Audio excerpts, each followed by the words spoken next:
Hi, Dr. Rutherford here. Today we are going to talk about, does Hashimoto's go into remission, or Hashimoto's and remission? These are questions that have come in a variety of different forms, and I'll try to cover them all. So the answer to does Hashimoto's go into remission is yes. Yes, it actually is a normal part of it. So if you, autoimmunity in general, okay, autoimmunity, the goal when you treat a patient with autoimmunity, whether you're treating with medication and immunoglobulins or steroids or whatever, or whether you're doing the superior model of functional medicine for Hashimoto's, the goal is always the same. The goal is to take that person who is in active case, and normally I don't get cases coming in here in remission, okay, and to get that person into remission. Okay, let's go back a step. All autoimmunity has certain touchstone characteristics. So when you have a patient comes in, they don't know what the heck is going on, and you're digging and you're trying to say, okay, where do we go with this? Is it neuroinflammation? Is it autoimmunity? You start hearing a person going, it was triggered by this, and then I had it for a while, and then it went away. I have no idea why it went away. I just know it went away. And then a year or two, I just had one yesterday. And then 5 years later, it came back. And then he did some herbs and botanicals, and he worked with nutritionists and stuff, and then it went away. And then 5 years, it's went from like 2000, and then it went away, 2005 came back, then it went away, 2010 came back, then it went away, 2015 it came back, then away, and yesterday he's calling me. That's a natural, that was not a Hashimoto's case. That was a rheumatoid arthritis case. And that's a natural characteristic of autoimmunity. So there's a lot that people don't understand about autoimmunity yet, but one thing we do know is it comes and goes. If it doesn't go, that's when you end up in your doctor's office, our office, your rheumatologist's office, trying to figure out how to get it to go in remission. And why does it go in remission? It's hard to say, but just from the understanding that I have of treating this for like thousands of these cases over a period of a long time, it just seems like there's so many different things that affect it. Everybody's immune system has a different, for lack of a better term, plasticity. Some of your immune systems are stronger than others. Once you start getting into a good phase of your life, maybe you just got a new relationship that's great, you got a great job, all of a sudden, your finances are good, you're eating right, suddenly you just went on a vegetarian diet or an autoimmune paleo diet, or all of these things.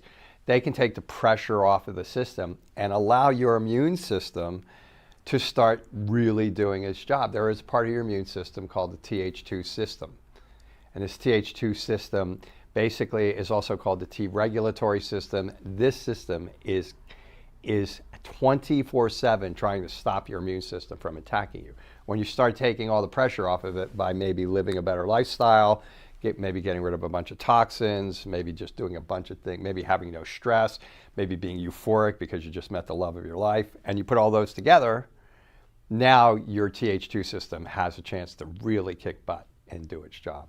There's also poor microbiome function.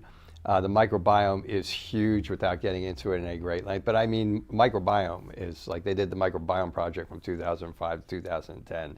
And I mean, when you have bad microbiome, you are not going into remission. That's not happening. Okay, so that's the 3 to 5 pounds of bacteria that are in your large intestines and some in your small intestines. And so there's stress. There's the microbiome is huge. The plasticity of your immune system, and there's more. Okay, but the idea that I want you to get is you have to take care of yourself.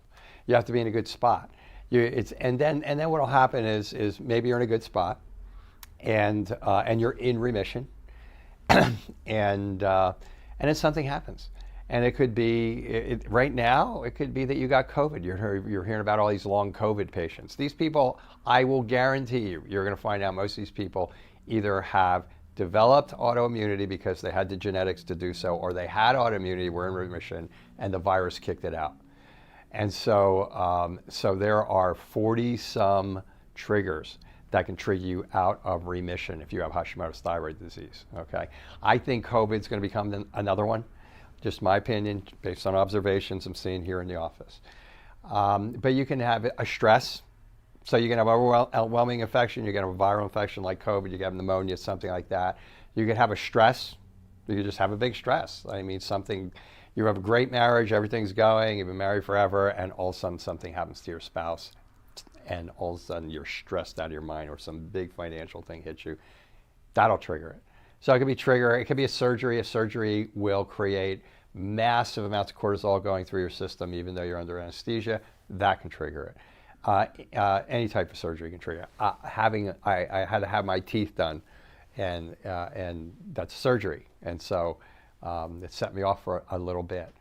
You can have, for those of you who may not know, I have Hashimoto's. Okay, it's accidents like a fall, or you break your arm, or you get in a car accident, or you do something where you're like, now I've got a whiplash and it's not going away. And that'll set, because that creates inflammatory responses also. I think the two biggest ones are stress, and then having a child. A person's going along just fine. Maybe they had rheumatoid arthritis. Maybe all of a sudden they were in remission. Now they have a child. Boom. They have Hashimoto's. Maybe they didn't have Hashimoto's. Maybe they got a mom and a dad, maybe they have a dad. Maybe they have a mom and a sister and an aunt that have thyroid disease. They have a baby. Everything goes south. The hair starts falling out. The heart starts palpating. They start getting anxiety. They start getting constipation, dry skin, and all that type of stuff. They go to 86 different doctors. Everything's normal. They come in. We look at them and go, when did this happen? And they go, well, you know what? Since I delivered my second child, my health has been going downhill drastically. I will tell you right now, that person, there is probably a 90% chance or more that they have developed an immune attack against their thyroid, and so those are triggers. So yes, it's just part of the clinical picture of autoimmunity in general, but it's also specifically a part of the clinical picture of Hashimoto's, that you can go in and out of remission.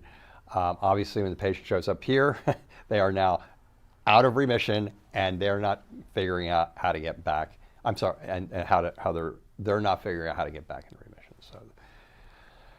So that's the short answer, and the long answer on can Hashimoto's go into remission.